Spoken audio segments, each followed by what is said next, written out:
Artedi. Kita saksikan Sandi Pasnya. Mungkin yang bisa bantu lampunya dimatiin. Enggak, tolong deh. Jadi nanti biar keluarnya ganti MC-nya gini, terus update di keluar kan ganteng. Jadi biar kelihatan gantinya.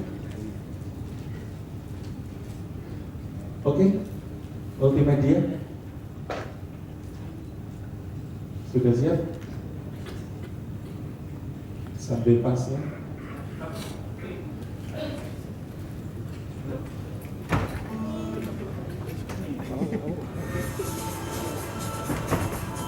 Mungkin suaranya bisa dikeraskan.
Begitu luar biasanya. Mari kita sambut dengan berdiri.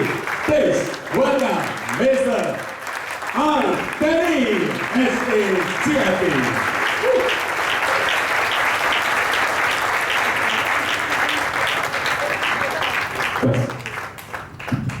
Selamat pagi. Selamat pagi Surabaya. Oke teman-teman, silakan duduk. Suara saya agak serak teman-teman ya. Kenapa saya 2 minggu ini hampir tidak menyentuh Jakarta teman-teman ya.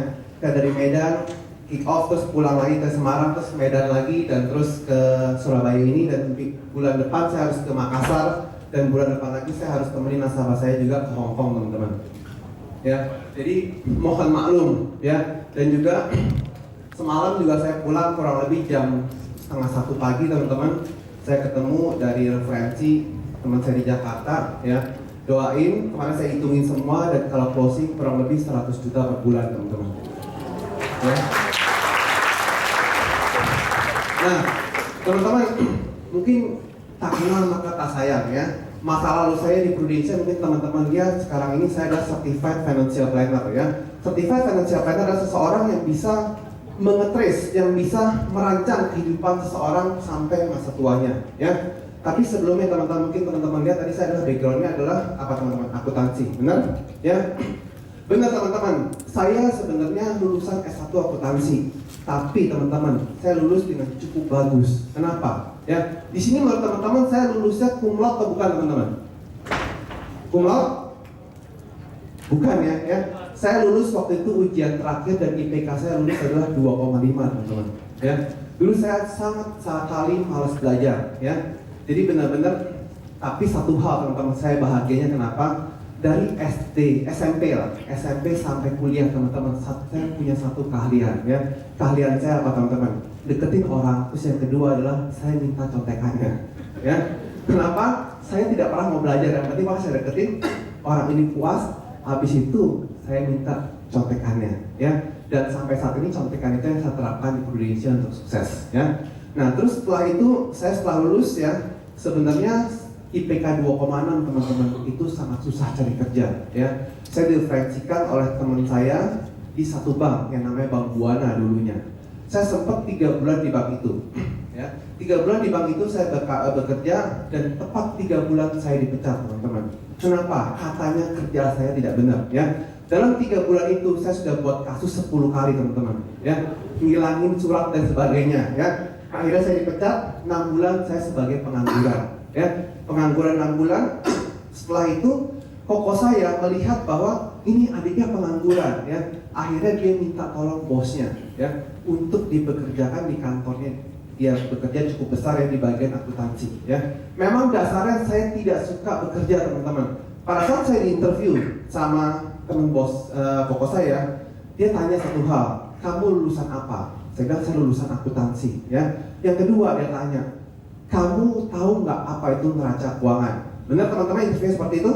Ya. Saya bilang sama dia, Pak, boro-boro saya tahu neraca keuangan Pak. Di sekolah aja saya punya teman saya contekin semua Pak. Ya. Dengan harapan apa? Saya tidak dipanggil kerja. Ya. Akhirnya kok saya bingung. Ini adiknya kok udah ada referensi tapi nggak dipanggil-panggil. Dia tanyalah ke bosnya, Pak, kenapa adik saya nggak dipanggil? Dia bilang adik kamu nggak ngerti apa-apa. Yang kedua dia nggak ada niat kerja ya. Akhirnya orang tua saya gelisah teman-teman. Dia bilang ini anak kok pengangguran sekali. Akhirnya saya disuruh kerja di pos saya di pabrik ya. Nah pada saat di interview singkat cerita saya masuk ya. Kenapa? Dia nggak enak sama koko saya, udahlah adik kamu saya kerjakan di sekretaris saya aja, sekretaris direktur. Jabatannya keren teman-teman ya. Waktu itu income saya ingat banget pertama kali 1,5 juta per bulan ya. Di situ saya sekretaris pos saya kerjanya nggak banyak teman-teman, cuma nyiapin kopi dia, anterin surat dia, selesai itu aja ya. Nah disitulah saya ketemu Prudential. Di sini ada yang kenal Pak Daud Wijaya? Ada yang kenal Pak Daud Wijaya? Ya. Kalau di Jakarta Pak Daud itu dikenal sama seorang yang pakai mobil mewah ya. Kemarin ini dia baru saya dengar beli Ferrari teman-teman ya. Dan nanti akan ganti Lamborghini ya. Jadi benar-benar teman-teman akhirnya Pak Daud itu prospek bos saya. Nah, sebelum prospek bos saya dia masuk ke sekretarisnya dulu, benar nggak? Ya. Sekretarisnya adalah saya ya. Nah waktu itu Pak Daud ini bilang, Pak, anak bapak kan baru lulus ya, nggak ada salahnya. Dia bilang, ini joint bisnis Prudential, bisnis ini bagus ratusan juta Pak ya.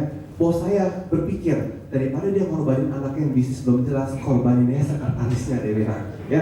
Dia bilang gini, Pak Daud, itu aja Pak Daud, kamu tawarin sekretaris saya, kasihan dia masa depannya suram, dia bilang ya. Nah setelah itu Pak Daud, makanya itu satu pengalaman teman-teman. Kalau teman-teman dikasih data satu orang untuk diprospek, ternyata orang ini punya kredibilitas yang dulunya kurang bagus, belum tentu dia nggak sukses teman-teman. Padahal waktu memprospek saya susah atau gampang teman-teman? Susah ya. Padahal memprospek saya mudah sekali. Dia hanya kasih kartu nama ke saya, dia bilang ini bisnis luar biasa, kalau kamu mau join datang langsung hari Sabtu. Kenapa? Saya juga berpikir, padahal mungkin hopeless, ya. Lihat wah ini dia jalan, silahkan nggak jalan ya sudah, ya. Akhirnya hari Sabtu minggu depannya saya datang ke kantor. Singkat cerita saya masuk MBO, ya. Saya masuk MBO dan pada saat itu akhirnya Pak Daud temenin saya 1 kali, teman-teman. Jadi selama saya jadi agent hingga hari ini, saya pernah ditemenin leader saya 1 kali. Dan satu lagi engkau leader saya 1 kali. Setelah itu saya jalan sendiri, teman-teman. Ya. Nah terus abis itu udah seperti itu udah ditemenin. Yang pertama teman-teman, nasabah saya siapa teman-teman? Ya, nasabah saya adalah koko saya sendiri teman-teman. Ya, dia masuk premi 500.000. Ya, setelah 500.000 orang tua saya tahu teman-teman. Orang tua saya bilang apa? Kamu jangan ikut asuransi. Asuransi itu penipu. Ya, tepat 1 bulan teman-teman polisinya disurrender atau ditutup, ya. Setelah itu teman-teman saya jalan lagi canvassing akhirnya, canvassing toko ke toko. Singkat cerita teman-teman, nasabah kalau nggak salah ke 30 teman-teman, buka premi 350.000, ya. Dan juga berita baiknya teman-teman, 2 bulan setelah itu nasabah ini kena kasus narkoba dan polisnya hangus, tutup, ya. Jadi itulah masa lalu yang suram, ya. Saya terus prospek, alhasil saya masuk bisa dengan canvassing itu. Waktu itu saya 1 hari bisa ketemu 15-20 orang teman-teman, ya. Selama waktu saya pertama join, saya memulai ini adalah berangkat dari rumah jam 7 pagi dan pulang jam 1 pagi teman-teman, ya. Dan itu berlangsung kurang lebih 2 tahun, ya. Nah setelah berjalan seperti itu, akhirnya saya bisa achieve namanya startup pertama dari Rusia, ya. Dari 2007 sebenarnya saya adalah sudah akhirnya full time Prudential bulan April, ya. Dan teman-teman, kalau teman-teman tahu di April 2007 saya full time. Disitulah titik awal di mana saya ingin meninggalkan Prudential. Kenapa? Saya melihat bisnis ini susah sekali, ya. Saya prospek kemanapun itu banyak penolakan. Benar nggak teman-teman? Nah, menurut teman-teman, asuransi itu gampang dijual atau susah dijual, teman-teman? Siapa yang bilang susah? Siapa yang bilang gampang? Gak ada, ya. Saya yakin teman-teman, asuransi adalah satu produk yang sangat-sangat susah dijual, teman-teman. Ya, jadi saya sependapat dengan teman-teman, ya. Akhirnya, ya, 2007 akhir, ya, ada satu malaikat teman-teman yang sampai saat ini saya sangat sekali bisa bilang itu adalah malaikat saya. Adalah apa? Adalah Ibu Cassandra Farrell. Teman-teman tahu? Ya, Ibu Cassandra Farrell adalah satu malaikat bagi saya. Kenapa? Karena dia bisa mengubah hidup saya, ya. Saya melihat pasangan suami istri ini. Dia, kalau teman-teman tahu, kita prospek setiap hari, ya. Leader kita minta untuk 1 hari prospek berapa orang, teman-teman? 2 orang, ya. Ada nggak di sini yang dalam hatinya berpikir bahwa leader saya enak aja dulu prospek 1 hari 2 orang, tapi saya tidak pernah bisa closing? Ada? Ada? Ada, ya. Itu normal, teman-teman. Saya pun mengalami hal itu, ya. Dan itu pun saya baru menyadari kenapa sistem Prudential harus 1 hari prospek 2 orang, ya. Teman-teman harus tahu 1 hari prospek 2 orang bukan untuk closing, teman-teman, ya, tapi untuk membangun satu habit di mana kita bisa menjadi seorang tenaga penjual yang sangat handal, ya. Sampai saat ini saya kalau prospek canvassing, teman-teman, ya, itu memang paling saya ketemu 10 orang, ya, dan memang rasio umumnya closing adalah 2 atau 1 banding 1, ya. Kenapa seperti itu? Karena saya bisa melihat orang, ya. Tujuan kebiasaan kita prospek, kita bisa tahu mana orang ini yang penipu, mana orang yang mainin atau tidak, ya. Sambil contoh, Pak, Bapak siapa namanya, Pak? Duido, ya. Pak Dwi kalau di prospek itu pasti hitungannya kencang. Kalau nggak ada alasan yang jelas, pasti susah closing, benar, Pak? Benar, ya. Saya bisa melihat dari mata Pak Dwi, ya. Di sini ada yang gampang di prospek. Bentar, saya lihat dulu. Nah, Bu, siapa namanya, Bu? Bu Elmi yang penting pertemanan baik, percaya bisa langsung closing, Bu, ya. Benar, Bu, ya. Tapi satu hal, pada saat Ibu nggak suka sama saya, Ibu gampang lapse juga, Ibu akan tinggalin, nggak bisa dihubungi, benar? Iya. Ya, itu saya pelajari dari mana, teman? Bukan dari apapun. Saya sudah prospek 1000 orang, teman-teman. Saya tahu mana yang bermain-main, mana yang enggak, mana yang benar-benar serius ya. Jadi sebenarnya kita satu hari prospek 2 orang bahkan lebih untuk membangun habit supaya apa? Supaya kita bisa tahu kurang lebih karakter orang ya. Nah setelah itu 2008 saya kembali ke 2008, saya melihat pasangan suami istri ini, bukan saudara Farah dan Pak Edi ya. Dia datang ke kantor, tutup telepon, angkat telepon, saya bingung kenapa ya dia bisa tiap tahun sukses. Nah saya dapat gambaran satu hal ini.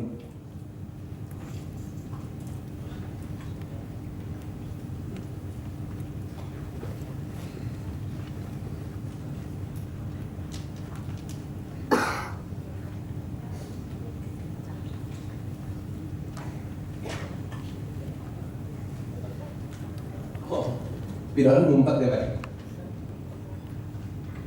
Oke teman-teman ya, ini ada gambaran agen A teman-teman ya, ada gambaran agen B. Agen A satu hari prospek 5 orang. Siapa yang menjadi agen A? Belum tahu ya. Januari dia prospek tahun 2015 ya, 2016 ya. Dia prospek sampai Desember 2016. KPI-nya tutup adalah 500 juta. Siapa yang mau jadi agen A? Saya mau jadi agen A? Nggak ada ya? Kalau di Jakarta banyak loh teman-teman ya. Tapi yang aneh teman-teman, kenapa agen B dia prospek Januari sampai dengan mungkin Oktober teman-teman 2016 ya. Satu hari, satu bulan dia prospek 5 orang. Males nggak teman-teman? Males. Siapa menjadi agen B? Ya, tapi anehnya teman-teman bisa lihat kenapa pada saat di Oktober atau Desember 2016 agen B ini tutup api 1 miliar. Apa ada yang salah? Ada nggak teman-teman yang salah? Ya, ternyata saya menemukan ya, Ibu Cassandra bilang sama saya, seorang agen asuransi ya, kalau dia ingin sukses bukan menjadi tenaga penjual ya. Kenapa? Pada saat kita menjadi tenaga penjual, maka otomatis kita punya produk dan tidak pernah tahu orang itu mau butuhnya apa. Ibarat kamu adalah dokter dia bilang, nah pasien kamu adalah sakit diare, tapi kamu cuma tahu satu obat tekanan darah tinggi. Pertanyaannya, kalau semua pasien dikasih seperti itu, mati nggak teman-teman? Mati ya. Itulah sebabnya kenapa kita tidak bisa menjual dengan baik ya. Sehingga 2008 itu saya diminta oleh Ibu Cassandra untuk ikut kelas Certified Financial Planner ya, itu dari Kanada ya. Kita adakan di Indonesia ya, dan memang cukup lumayan mengocek kantong teman-teman ya. Waktu itu komisi saya ingat banget 5 juta ya. Saya harus bayar seminar itu kurang lebih 2 minggu ya. Itu kurang lebih 12 juta ya. Dan satu hal teman-teman, seumur saya hidup itulah ujian yang paling susah. Ya, kenapa saya ujian dari jam 8 pagi dan keluar jam 7 malam? Ya, ujiannya itu lama sekali. Ya, yang pertama itu ujiannya 2 jam, break sebentar 10 menit, terus habis itu ujian yang kedua 3 jam, ujian ketiga itu kalau nggak salah 4 jam, dan ujian keempat 4 jam. Ya, dan umumnya di ujian ketiga dari 10 paling lulus 3 teman-teman. Ya, jadi benar-benar ilmu itu sangat susah sekali teman-teman. Tapi teman-teman, saya tahu ilmu itu sangat membantu di asuransi. Ya, pertanyaan yang ada yang belajar ilmu itu teman-teman? Pasti nggak ada. Ya, tapi hari ini teman-teman, ilmu itu sudah kita racik, kita sempurnakan dan akan saya sharing langsung hari ini. Ya. Nah, akhirnya 2008 saya belajar tentang ilmu keuangan. Sampai terus berjalan lumayan teman-teman, dan 2012 saya bisa mengaplikasikan 95% sempurna ya. Dan 2013 saya ditunjuk oleh Universitas Pelita Harapan untuk menjadi asisten pengajar Certified Financial Planner. Dan 2014 sampai hari ini saya juga trainer dari Personal Finance Consultant ya. Jadi benar-benar perjalanan itu kita harus tahu. Ya. Nah sekarang teman-teman, tadi siapa yang bilang asuransi jual mudah? Nggak ada pasti ya. Teman-teman harus tahu satu hal ya. asuransi adalah satu produk yang tidak bisa dijual. Tapi asuransi ya adalah satu produk yang sangat-sangat istimewa. Kenapa? Dia bisa mengantisipasi semua resiko masa depan yang tidak pasti menjadi pasti. Benar? Ya, asuransi adalah satu cara dana transisi atau satu cara emergency fund, di mana pada saat kita tidak punya dana untuk menghadapi resiko, ya, asuransi adalah penolong pertama yang paling luar biasa. Benar? Ya, disitulah teman-teman. Pada saat kita mengerti bagaimana menerapkan konsep asuransi, teman-teman, satu hal saya yakin, teman-teman closing bukan lagi nasabah akan tanya premi yang paling murah berapa, tapi dia akan tanya berapa yang harus saya bayar untuk masa depan saya lebih baik, teman-teman. Itulah yang namanya asuransi, ya. Nah, sekarang teman-teman, saya akan kasih tahu bagaimana cara kerja professional agent, teman-teman, ya. Semua materi ini teman-teman tidak perlu catat. Kenapa? Nanti saya tinggal di copy, ya.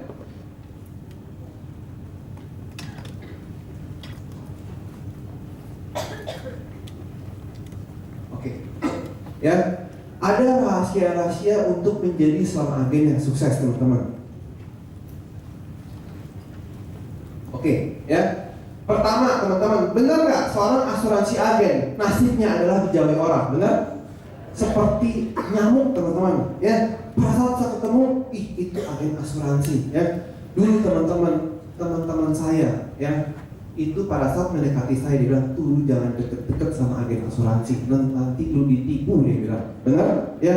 Tapi hari ini teman-teman, dia tanya, bagaimana sih kamu bisa membangun aset kurang lebih 8 miliar dalam waktu hampir 10 tahun, teman-teman, ya. Jadi pada saat kita sukses, teman-teman tuh pasti akan dekat sendiri, ya. Saya ingat banget pertama kali saya mulai bisnis asuransi, teman-teman, ya. Saya prospek satu om saya yang cukup kaya, teman-teman, ya. Dia satu tahun punya income kurang lebih 15 miliar. Dia adalah pemegang saham Garda Auto, ya.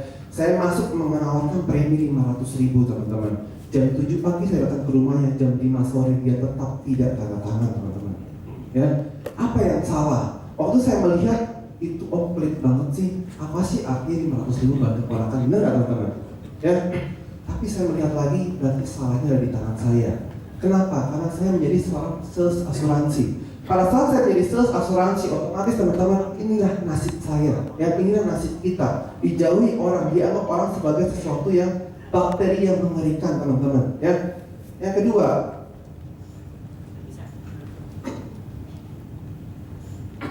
ya, pertama kali kita join asuransi, teman-teman, di sini, ya, siapa yang base-nya komisi? Yang lanjut tangan saya yakin tidak jujur, teman-teman, ya. Ya, pertanyaannya kalau nggak base-nya komisi, teman-teman mau nggak kerja di Prudential komisinya cuma 3%? Mau? Tidak mau, ya. Satu hal, teman-teman, ada butuh waktu untuk bisa melakukan transisi, ya. Satu hal, kita join di bisnis asuransi, kita tahu bisnis yang luar biasa. Tapi satu hal, kita butuh namanya uang, dan itu komisi, ya. Tapi berita buruknya, teman-teman, pada saat kita ketemu nasabah, ya, mata kita ini kelihatan, teman-teman, lu mau ambil uang gua, ya. Sehingga otomatis yang terjadi adalah kita banyak sekali dijauhi oleh nasabah, dan nasabah tidak mau dekat sama kita, ya. Pelan-pelan, teman-teman, memang butuh waktu. Tapi saat ini saya sudah bisa melakukan dengan hal yang namanya misi, ya. Pada saat ketemu orang saya ditolak, saya tidak merasa sakit hati, ya. Cuma satu hal, saya berpikir bahwa setiap orang yang saya ketemui, saya perlu membantu untuk bisa masa depan dia lebih baik. Di saat teman-teman sudah bisa bekerja berdasarkan misi, satu kemenangan teman-teman adalah teman-teman terlihat oleh nasabah, teman-teman ini membantu dia bukan untuk mengambil keuntungan dari dia, ya. Itu perlu teman-teman lakukan. Yang kedua, ya, pertanyaannya di sini, teman-teman, siapa yang mau closing API 1 miliar per tahun? Oke, ya, siapa tadi? Coba tunjukkan dulu. Nah, Pak, siapa Pak namanya, Pak? Joki. Pak, boleh tahu nggak, Pak? Bapak mau kan closing 1 miliar per tahun? Ya, pertanyaannya, Pak, Bapak punya uang asuransi berapa per tahun? 500 juta, ya masih mending teman-teman. Ya, satu hal teman-teman, pertanyaannya Pak Yogi, dengan uang 500 juta sebenarnya Bapak mampu nggak untuk beli asuransi lebih? Mampu, ya. Satu hal teman-teman, pada saat kita mampu, tapi kita masih merasa sayang bahwa aduh 500 juta ntar hilang, ya uang saya hilang, teman-teman. Pada saat teman-teman punya mindset seperti itu, teman-teman tidak sadar dengan asuransi, teman-teman, otomatis teman-teman tidak akan mungkin pernah melakukan closing big case. Ya, kayak semalam saya ditanya nasabah saya, berapa uang pertanggungan kamu? Saya bilang, uang pertanggungan saya itu kurang lebih 5 miliar. Ya, berapa premi yang kamu bayar? Saya pun tahu. Premi yang saya bayar kurang lebih 7 juta sampai 10 juta per bulan, saya bilang dengan top up. Ya, jadi pada saat kita yakin ngomong seperti itu, kita meyakini produk asuransi itu bagus, teman-teman, nasabah akan percaya sama kita. Jadi pertama teman-teman, untuk closing big case, mulailah merancang dari diri kita dulu. Ya, saat kita sudah mengerti manfaat asuransi itu bagus, baru kita sharing ke orang lain. Ya, nah untuk itu kita harus tahu, ya, asuransi itu satu produk yang sangat luar biasa. Kenapa? Teman-teman lihat. Yang pertama, kematian benar nggak pas terjadi, teman-teman? Tapi kok ada ya perusahaan yang sangat bodoh sekali mau menjamin akan hal itu, benar? Ya, itulah namanya asuransi. Ya, yang kedua, Anda menabung untuk dana darurat. Jika terjadi darurat, sudah terjadi, kejadian darurat terjadi, dana darurat tersebut terjadi, dia akan dibayar tanpa mengurangi uang yang kita tabung. Malah ada kemungkinan akan bertambah. Siapa yang bayar darurat tersebut, teman-teman? Adalah asuransi. Ya. Yang ketiga, Anda butuh baju, Anda beli baju. Ya, Anda butuh makan, Anda beli makan. Namun produk unik satu ini hanya bisa dibeli pada saat Anda belum butuh. Pada saat Anda butuh, Anda sudah tidak bisa beli. Benar? Ya, itulah asuransi. Ya. Dan juga satu hal teman-teman, saya sangat meyakini sekali. Percayakah Anda asuransi adalah satu-satunya produk pada keuangan yang paling hebat yang pernah diciptakan di muka bumi ini, yang tidak ada produk penggantinya. Ya. Satu-satunya cara untuk melipat gandakan aset dengan cepat dengan cara asuransi, teman-teman. Ya. Nah, pertanyaannya, apakah Anda punya percaya dan keyakinan seperti itu? Ya, setelah teman-teman punya keyakinan seperti itu, teman-teman pada cerita pada orang, tidak akan pernah lagi ada beban, teman-teman. Ya, kenapa? Tugas kita adalah misi membantu seseorang, bukan untuk mengambil keuntungan dari dia. Ya. Nah, ini yang Maria Kubira. Uang kecil beli uang besar, itulah asuransi. Jika kamu tidak paksa diri kamu bayar uang kecil, maka kamu akan dipaksa untuk bayar uang besar pada saat risiko terjadi. Sangat simpel, ya. Nah, inilah teman-teman. Apa beda seorang tenaga pemasar dengan konsultan? Ya, seorang agen, ya, dia ingin melakukan push selling. Ya, saya kemarin ketemu dengan teman-teman saya, juga nasabah saya yang referensi Surabaya, dia bilang, ya saya nggak tahu benar atau nggak, teman-teman, katanya di sini, tapi itu pun di Jakarta pun banyak, teman-teman, ada agent-agent yang pada berebutan case, benar atau enggak? Ya, teman-teman, tahu nggak teman-teman kenapa hal itu bisa terjadi? Ada yang tahu? Ya, teman-teman harus lihat stigmanya.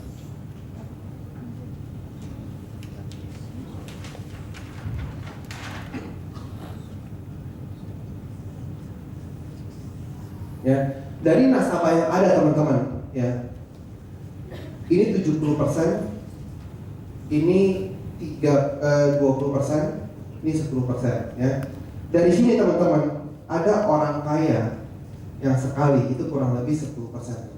Ya, yang di sini kurang lebih 70%. Yang di sini adalah 20%. Itu orang kaya. Ya, nah. Kenapa agen bisa sampai berebutan case? Kenapa agen sampai bisa saling menjelekkan sesama teman sendiri, teman-teman? Kenapa? Karena mereka bermain di area sini. Cara tahunya bagaimana, teman-teman? Kalau teman-teman perhatikan, 70% yang disentuh oleh seorang agen, dia hanya menjual namanya rumah sakit dan sakit kritis, benar? Ya, tanpa mengetahui apa kebutuhan dia, ya, nasabah tidak pernah, agen tidak pernah tahu mau kebutuhanmu apa, terserah. Yang penting tugas gua bayar premi, lu harus bayar premi sekian juta untuk sakit kritis sekian, hospital sekian, ya. Sehingga begitu agen lain masuk, mohon maaf banyak kompetitor, ya. Gini cumi-cumi, dia pindah lagi, akhirnya saling menjelekan. Setuju? Ya, itulah kenyataan. Tapi kita seorang financial planner, kenapa tidak pernah berebutan case? Bahkan satu hal saya nanti akan cerita ya, ada satu teman baik saya pemain properti, yang teman main saya properti itu benar-benar dia baru masuk case dengan pola-pola, tapi saya tidak pernah sakit hati ya. Kenapa? Karena saya selama ini bermain di 20 dan 10, dan saya yakin teman-teman, agen-agen di luar sana tidak akan mungkin ada yang kurang lebih 90% tidak akan mungkin bisa menyentuh pasar yang 20 dan 10. Kenapa? Dia membutuhkan satu perencanaan keuangan, bukan membutuhkan satu penjualan, yang penting closing ya. Sehingga teman-teman mau tidak mau, suka tidak suka, ini sudah era globalisasi teman-teman. Teman-teman harus bisa mengupgrade diri ke main pasar seperti ini ya. Mungkin tadi teman-teman mungkin di tahun ini mendengar ya, banyak yang demosi teman-teman, atau banyak yang bermasalah ya. Agen-agen teman-teman kita di luar sana banyak yang ingin perusahaan asuransi lain. Kenapa hal itu terjadi ya? Saya pernah teliti teman-teman bersama tim marketing keuangan saya ya. Saya melihat bahwa era sekarang teman-teman, kita sudah mendekati era di Singapura ya. Di Singapura bukan lagi namanya recruiter create recruiter teman-teman, tapi producer create producer ya. Di saat kita bisa merekrut seorang financial konsultan, dan financial konsultan itu bisa merekrut financial konsultan lagi, disitulah bisnis Prudential akan berjalan ya.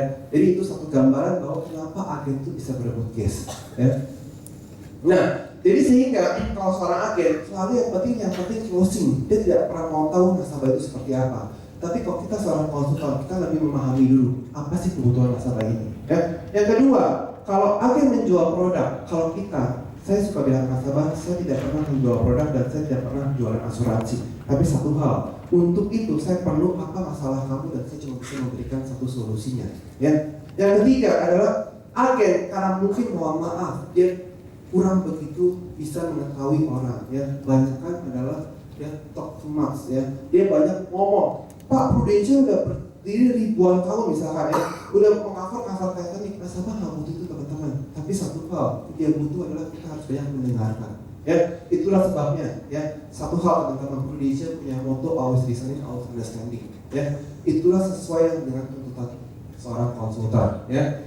Berikutnya, kalau agen yang penting, kadang-kadang dulu pun saya lakukan, saya keluar kota, saya hitung nih, oh oke, saya habis 5 juta, apa saya harus closing di tempat 500.000 benar? Ya, itu adalah agen closing on the spot. Kalau profesional, kita lebih ke misi, kita berpikir adalah fact finding dulu, apa sih kebutuhan orang tersebut ya. Dan juga kalau agen, karena melakukan hal itu semua sudah pasti yang case-nya kecil-kecil teman-teman ya. Kalau konsultan, itu case-nya besar-besar ya. Nanti saya akan juga cerita ya.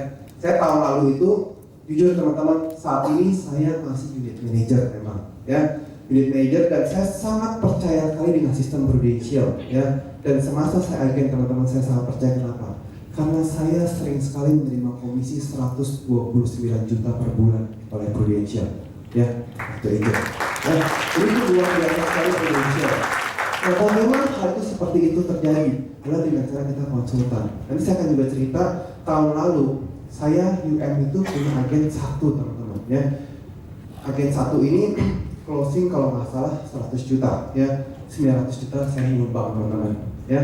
Dan nanti kan saya cerita bagaimana 900 juta itu saya jual dengan kurang lebih kalau nggak salah 5 nasabah ya. Jadi benar-benar kita menerapkan ilmu financial planning. Nah, ini presentasi dilewati, nanti saya akan bahas satu-satu ya.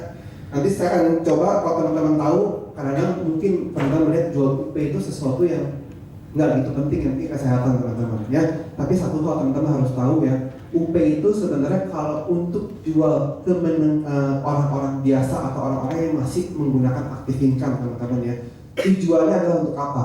Untuk cinta dan ketakutan ya. Kenapa? Karena dia cinta keluarga, sampai terjadi sesuatu dengan dia, bagaimana income keluarga tetap mengalir.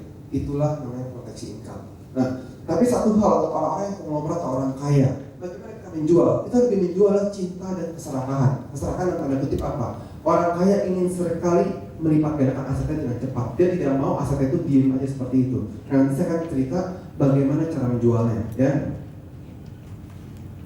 Nah, berikutnya kelima, jadi agen itu harus benar-benar comfortable ya. Comfortable seperti apa?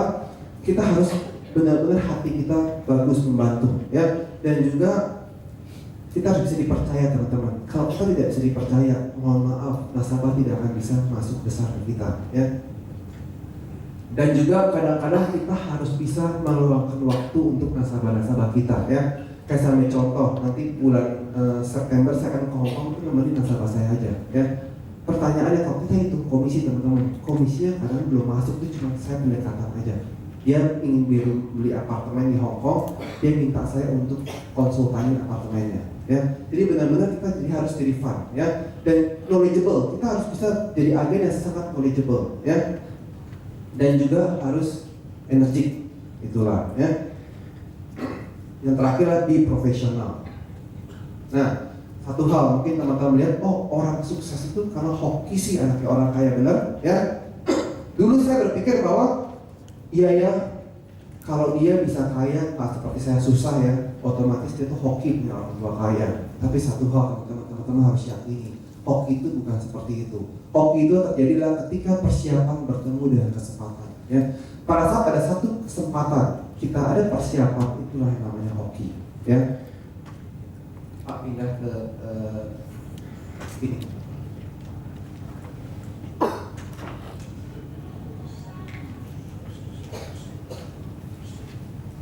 Nah, saya akan masuk bagaimana saya menjual secara keuangan, ya. Ini adalah satu training bagaimana kita mengerti apa sih perencanaan keuangan, ya.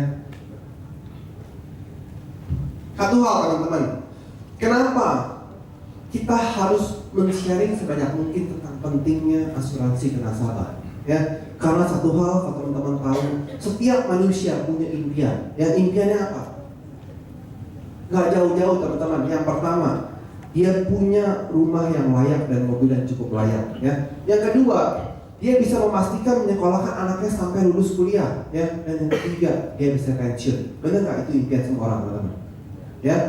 Tapi pertanyaannya, ya, kenapa di Indonesia berdasarkan survei kehidupan dari 100 orang yang kita survei berusia 100 orang yang kita survei pada saat berusia 25 tahun, nanti pada saat tuanya di usia 65 tahun, hanya ada, kalau teman-teman tahu, ini hanya ada 4 yang mandiri keuangan dan 1 yang kaya raya.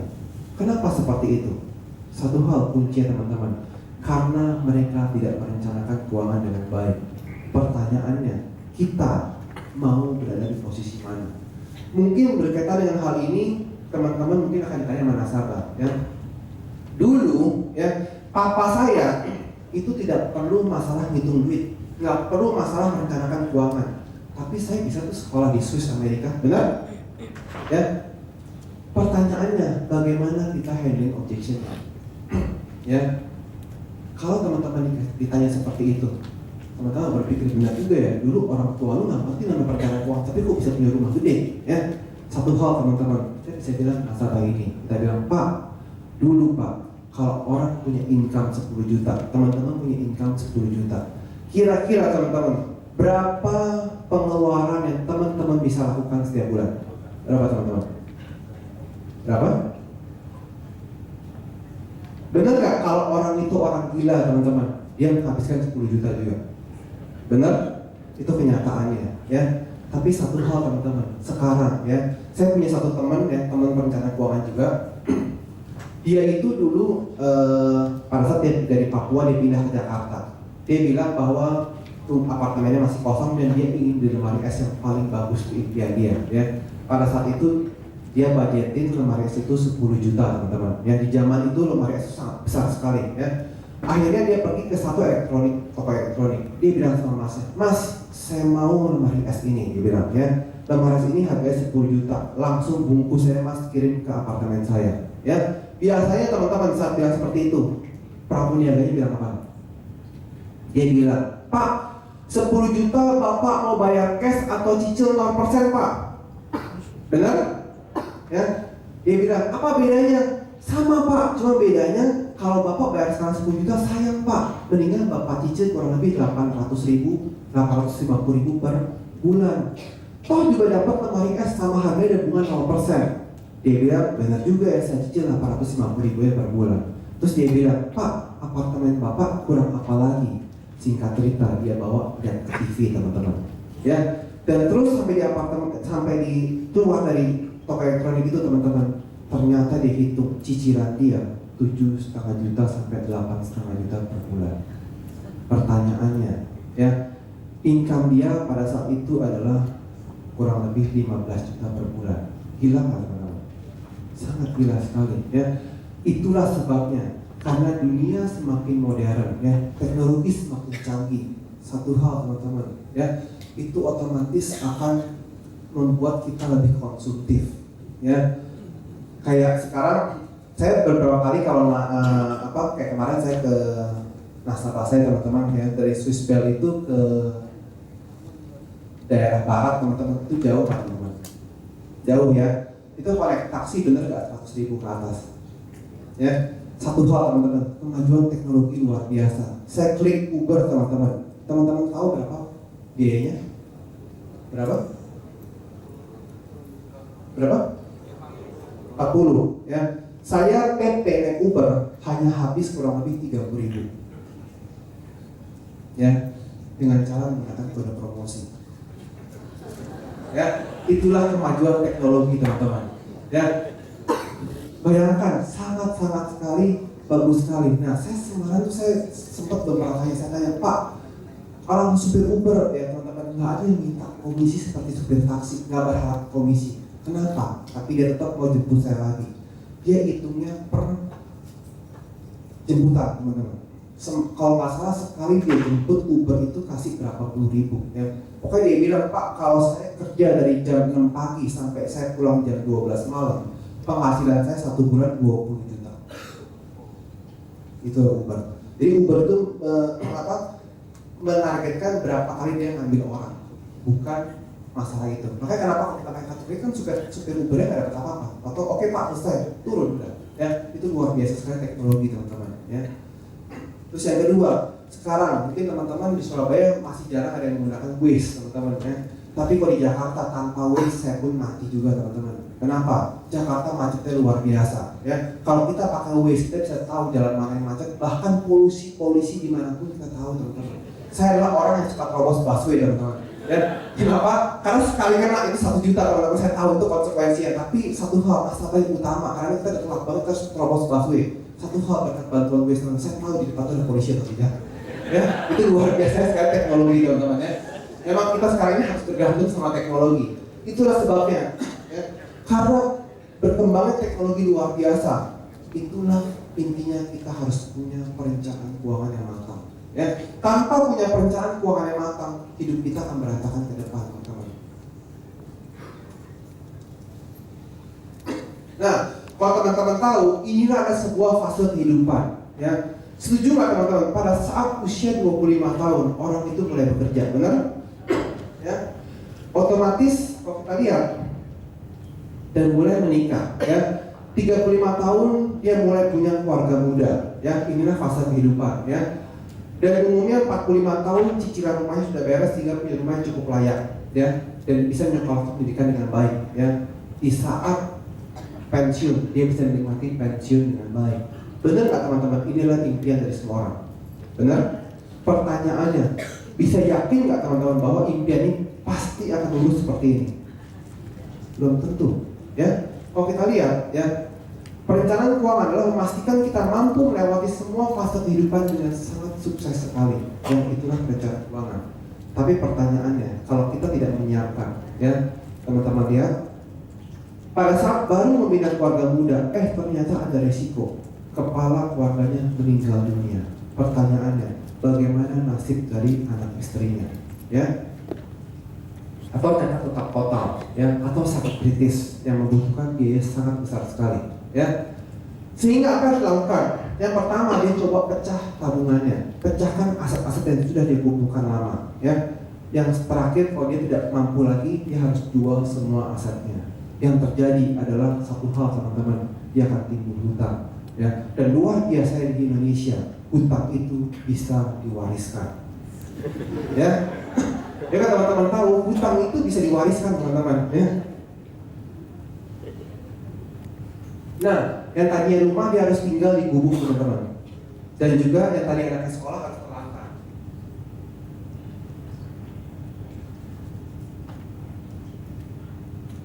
Yang tadinya sekolah dia jadi nggak sekolah terlantar, Dan tadinya harusnya pensiun dan nikmati hidup, dia harus bekerja lagi dengan keras.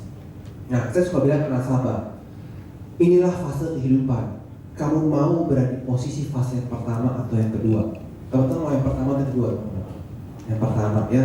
Sehingga teman-teman, kalau kita mau tetap yang pertama, kita butuh satu namanya perencanaan keuangan. Kenapa? Ya, tragedi kehidupan menurut survei ketika orang meninggal yang pertama adalah 5% karena lain-lain. Entah kenapa, entah gerak dan sebagainya. Ya, 3% karena faktor dari kecelakaan dan 92% karena penyakit kritis. Ya, dan kita tidak pernah tahu ya, karena 92% penyakit kritis, kita tidak pernah tahu kapan bagian dari kita akan masuk ke dalam kondisi 92%. Ya, itulah sebabnya kita butuh satu perencanaan. Kita butuh asuransi yang bisa memultiplikasi aset kita dengan baik sehingga sakit kritis bisa kita tangani.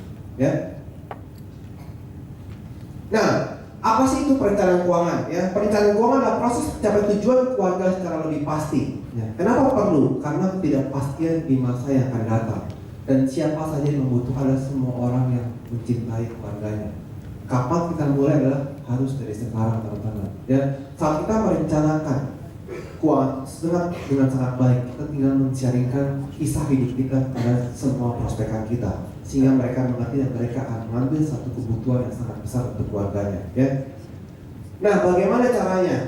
Kalau teman-teman tahu, ya, ini adalah langkah awal, teman-teman. Ya, mungkin teman-teman melihat bahwa di sini ada nggak yang ada nasabah bilang, oke, saya akan masuk sama kamu ya, nanti tahun depan income saya pasti naik dari 10 juta jadi 12 juta. 2 jutanya ya, karena itu kenaikan, saya akan titipin di kamu. Ada yang seperti itu? Ada. Pertanyaannya, dari 100% yang dititipkan income 2 juta, berapa persen, teman-teman? Saya yakin tidak lebih dari 2%. Benar? Ya, kenapa? Di saat seseorang punya income dari 10 naik ke 12 juta, saya yakin biaya hidup dia pasti akan naik. Ya, sehingga tidak akan mungkin ada satu peluang atau satu cara untuk menyisihkan uang itu. Kenapa? Karena income kita itu selalu disesuaikan dengan kebutuhan hidup kita. Ya. Nah, langkah awal ya, kita bilang, mau nggak kalau ada satu cara yang memastikan kamu bisa pensiun dengan baik? Adalah langkah awalnya apa? Adalah dengan berhemat dan menabung, teman-teman. Ya. Tapi berita baiknya di Prudential ya, teman-teman. Saya suka bilang ke agent saya, berita baiknya di sini untuk melangkah awal adalah bukan kita berhemat, teman-teman, tapi menabung semakin banyak ya. Hematnya kita coret dengan cara apa? Prospek semakin banyak. Semakin prospek semakin banyak, teman-teman. Saya yakin teman-teman pasti akan bisa mendapatkan cukup banyak juga ya. Nah, kita tahu kekayaan bukan diukur dari berapa besar penghasilan kita, namun dari berapa yang bisa kita tabung. Itulah kekayaan, teman-teman ya. Nah, ini adalah kebiasaan menabung ya. Kenapa seseorang tidak pernah bisa merencanakan kehidupannya dengan baik ya? Satu hal, karena Indonesia ya, itu kalau kita bilang adalah termasuk dalam kategori takdir sandwich generation ya. Sandwich generation seperti apa? Teman-teman kalau tahu roti sandwich ya, roti sandwich itu kan atas bawah tengahnya daging, benar? Ya. Kita ini, berita baiknya adalah kita masuk dalam kondisi generasi tersebut ya. Percaya nggak, teman-teman? Pada saat seseorang mulai mencari nafkah ya, dan dia mulai menikah dan punya anak, umumnya usia kurang lebih 35-40 tahun, benar? Ya. Dan di saat itulah income-nya sangat sekali bergantung untuk kebutuhan keluarga, benar? Ya. Tapi teman-teman ingat, di saat itulah juga orang tua kita income-nya nol ya. Sehingga kalau sampai sakit apapun dia tidak punya uang, benar nggak, kita harus nafkahi ke atas.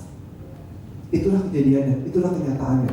Sehingga kita selalu terhimpit oleh sandwich generation ya. Bagaimana caranya kita bisa lepas dari situ? Saya berpikir, teman-teman, saya berharap anak saya jangan sampai masuk dalam sandwich generation. Itulah sebabnya kenapa saya membangun properti begitu banyak saat ini ya. Kenapa saya ingin bahwa pada saat hari tua saya bisa menghidupi diri saya sendiri dan bisa menghidupi properti itu dengan baik ya. Dan anak saya tidak perlu tahu tentang bagaimana kehidupan saya ya. Dengan cara apa? Adalah teman-teman harus pertama lakukan, ini lakukan dalam diri sendiri. Teman-teman dapat komisi ya. Orang Indonesia selalu berpikir adalah belanja dulu, benar? Kalau ada sisa ya ditabung, kalau nggak ada sisa ya sudah, tunggu bulan depan, benar? Ya. Kalau kita melakukan hal seperti ini, teman-teman tidak akan pernah bisa mempersiapkan kehidupan yang lebih baik ya. Tapi satu hal mulailah dari sekarang dengan cara apa? Pada saat income masuk, tabunglah lebih dulu dan sisanya dibelanjakan. Nah, saya suka bilang ke nasabah, Pak, kalau ada satu cara di mana bisa mengubah kebiasaan Bapak dari tipe A menjadi tipe B, mau nggak? Pertanyaannya teman-teman, produk kita bisa nggak mengubah seperti itu? Bisa ya. Bayangkan teman-teman, kenapa kita harus melakukan pendebitan kartu kredit? Suka tidak suka, mau nggak mau teman-teman, setiap bulan dari premi investor dipaksa untuk membayar kartu kredit, benar? Sehingga itu semua ditujukan untuk apa? Untuk ke depan jauh lebih bagus teman-teman ya.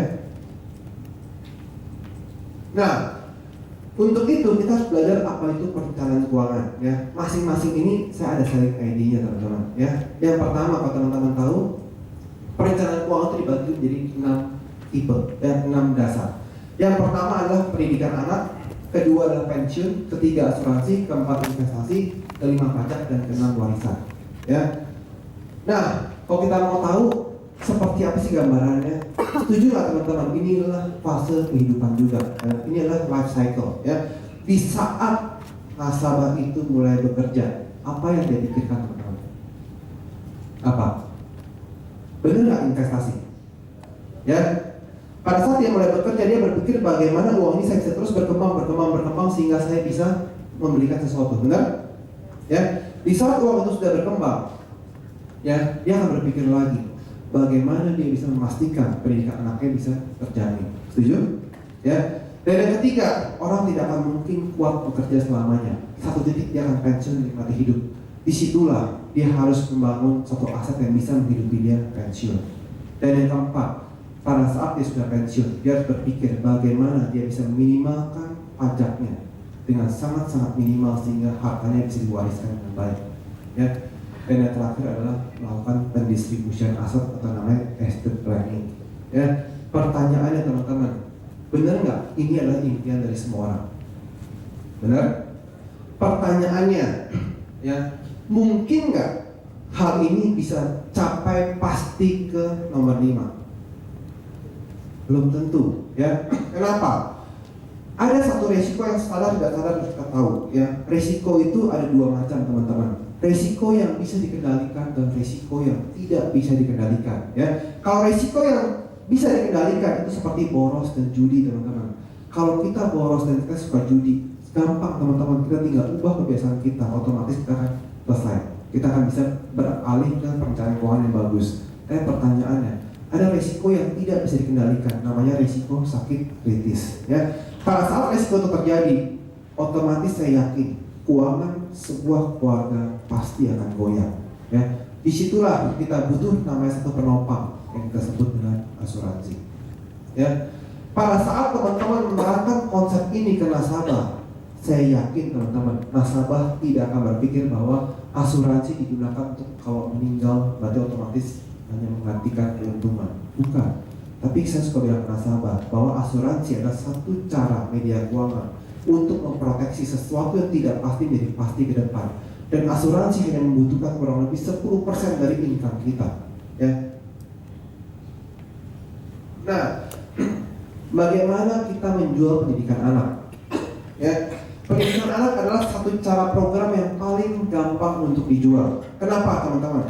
Karena tidak ada satu orang tua pun yang tidak sayang dengan anaknya. Ya, setiap orang tua ingin memastikan bahwa anaknya bisa lulus kuliah dengan sebaik-baiknya, mendapatkan satu perguruan tinggi yang cukup baik. Itulah impian dari semua orang. Tapi satu hal teman-teman, kenapa perencanaan pendidikan diperlukan? Satu, karena biaya inflasi yang sangat-sangat tinggi.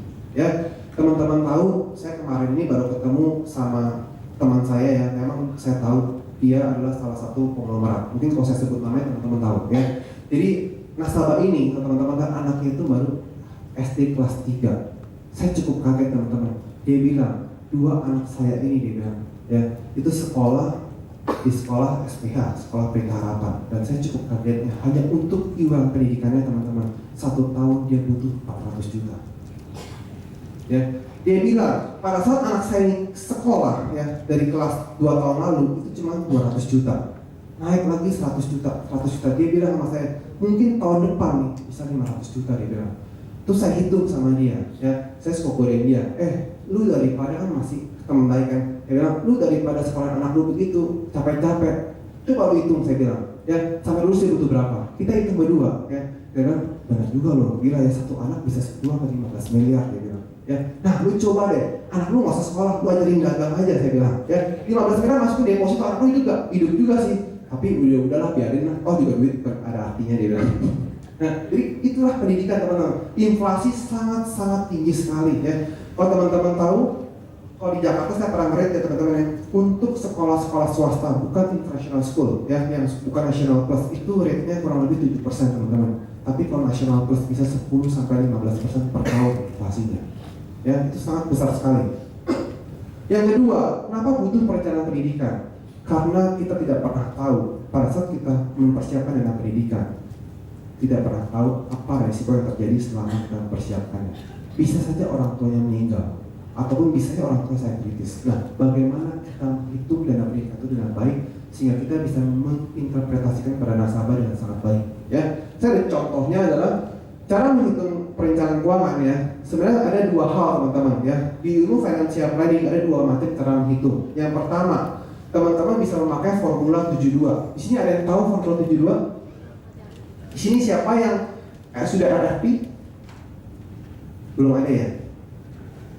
Formula 72 adalah satu formula yang teman-teman tanya sama Google ya, dia pun ada keluar. Formula 72 adalah satu formula ya yang menyatakan berapa waktu yang dibutuhkan agar aset kita itu menjadi 2 kali lipat.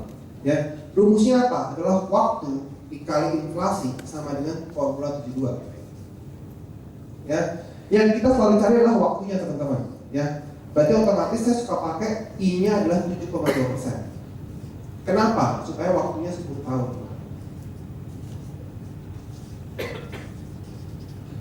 Jadi, kalau kita taruh uang 100 juta saat ini, 10 tahun yang akan datang jadi 200 juta. Ya. Atau misalkan nasabah tanya, kalau misalkan pendidikan anak biaya hidup nanti 200 juta kan teman-teman suka ditanya di polis kan, ini 1 miliar usia 55 jadi berapa sekarang nilainya? Benar? Ya, teman-teman bisa hitung mundur dengan hukum ini ya. Jadi kalau misalnya kita hitung maju untuk pendidikan anak bisa 100 juta. 100 juta setiap 10 tahun jadi 2 kali lipat. Kalau inflasi 7,2%. Pertanyaannya, kalau kita mau tahu uang 100 juta 10 tahun yang akan datang sekarang nilainya berapa? Tinggal dibagi 2. Itulah rumus simple financial planning. Untuk apa? Untuk ice breaking. Ya. Tapi satu hal ya, kalau teman-teman mau menghitung dengan pasti, di sini siapa yang masih pakai BlackBerry? Pasti udah dikit teman-teman ya. Semua pakai Android kan? Nah, teman-teman masuk ke Google Play ya. Google Play teman-teman download namanya Financial Calculator. Ya. Itu Financial Calculator bisa menghitung dengan sangat mudah sekali. Ya, teman-teman tinggal input semuanya, teman-teman sama apa hasilnya langsung keluar nilainya berapa. Itu ada 2 macam. Ya. Nah, bagaimana cara menghitung pendidikan anak? Ya, ini saya ada contoh kasus, ini saya lewatin dulu, Pak. Coba buka yang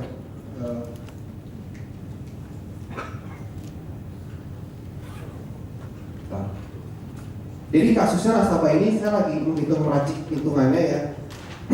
Nasabah ini anaknya sekarang 1 tahun teman-teman. Ya, berarti dia butuh kuliah usia, benar? Benar nggak? Ya, butuh kuliah berapa tahun teman-teman? 17 ya. Nah, sekarang saya hitung biaya pendidikan saat ini adalah 150 juta. Ya. Dengan inflasi 7,2%. Ya. Waktunya adalah teman-teman bisa hitung nggak berapa nilai pendidikan nanti? Bisa? 150 10 tahun berapa teman-teman? 300 ya. 20 tahun? 600. Benar? Saya udah hitung ya, itu hasilnya 480 sekian juta. Hampir 500 juta. Ya, itulah cara menghitung pendidikan ya. Jadi pertama kali kita harus hitung dulu biaya pendidikan saat ini berapa? 150 juta ya. Inflasi 7,2%, waktunya 17 tahun ya, berarti butuh future value atau masa depan 480 juta. Nah, bagaimana kita buat ilustrasinya ya? Yang pertama adalah teman-teman harus memprediksi kalau orang tuanya meninggal dunia, bagaimana nasib anaknya. Yang kedua, kalau orang tua sakit kritis, bagaimana nasib anaknya. Kalau yang ketiga, orang tua sehat walafiat, bagaimana nasib anaknya juga. Itu intinya ya. Ilustrasinya Pak boleh buka yang edu co satu ya. Co edu dulu.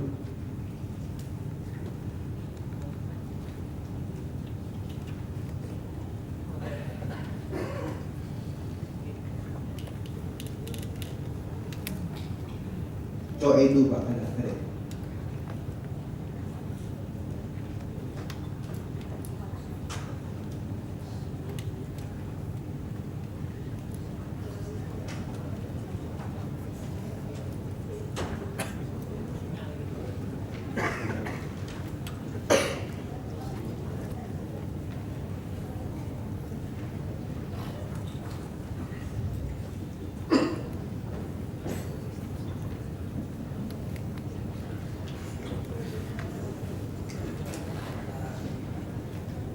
Bisa Pak?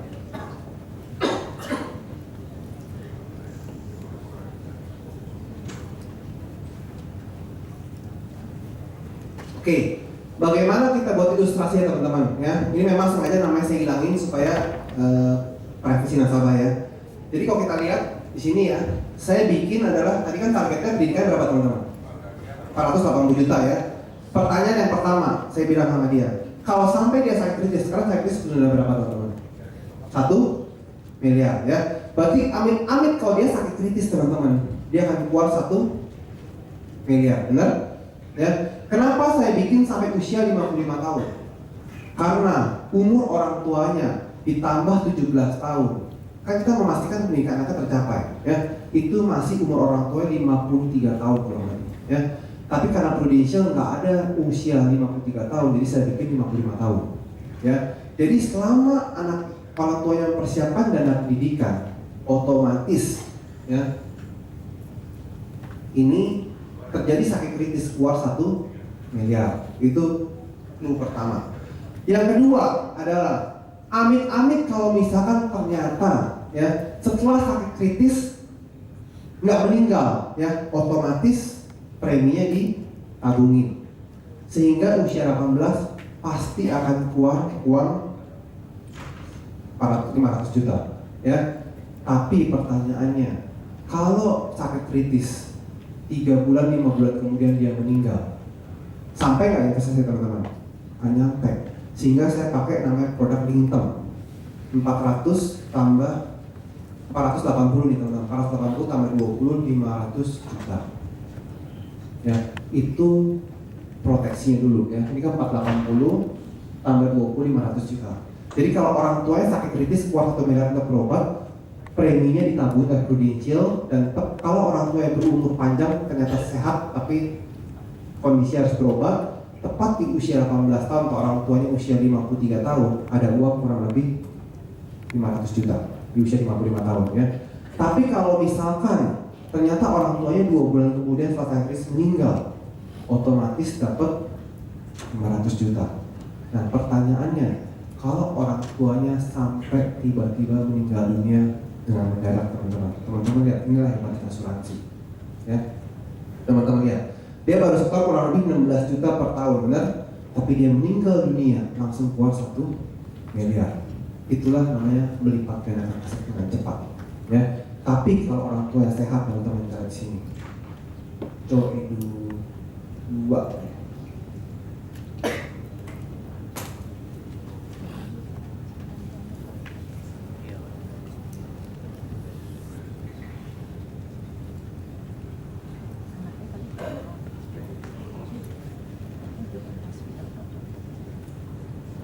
Nah, nilai tunai teman-teman. Teman-teman lihat di usia 51 ternyata teman-teman. 51 berapa nih? Saya nggak kelihatan. 300 sekian ya. Memang tidak capai angka ini teman-teman. Ya, kenapa? Karena anaknya 1 dan dia mau suami istri di cover.